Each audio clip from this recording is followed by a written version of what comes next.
Journalist আছে বিভিন্ন সময় এটা করতে পারেন। আপনার একটা আঙ্গুল পচে গেলে আপনি কেটে ফেলে দিতে পারেন। ম্যাম এটা আসলে তো ইয়া না আমার দেওয়ার কারণে তো আমরা 100 জনকে খাবার দিতে পারি মনে করেন।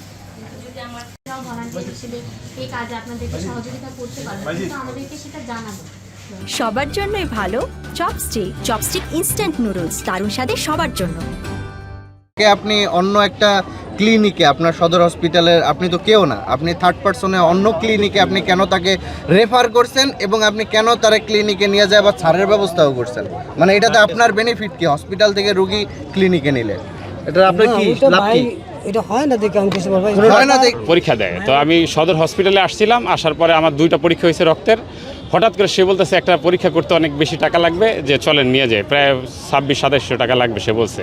পরে ক্লিনিকে গেছি মতন সেই জায়গায় বলতেছে সেই কমাইতেছে, আমাকে নিয়ে গেছে ধরে যে লন। আজকে আমরা মোটামুটি হচ্ছে শুরু থেকে শেষ পর্যন্ত যত জায়গা ভিজিট করছি সব জায়গায় অনিয়ম পেয়েছি, এরকম না কোনো জায়গায় সুশৃঙ্খলভাবে চলছে এরকম না।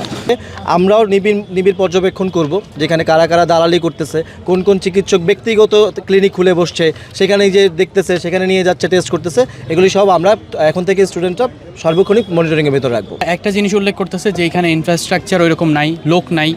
তো আমরা ওনাদেরকে বলেছি যে যদি আপনাদের মনে হয় যে ভলান্টিয়ার প্রয়োজন হবে এই সমস্যাগুলোর সমাধান করতে, যেমন লাইন মেনটেন করতে পারতেছে না বা অপরিচ্ছন্ন, যদি ভলান্টিয়ার প্রয়োজন হয় আমাদের স্টুডেন্টরা এসে স্বতঃস্ফূর্তভাবে এখানে কাজ করবে, ভলান্টিয়ার আমরা দিব।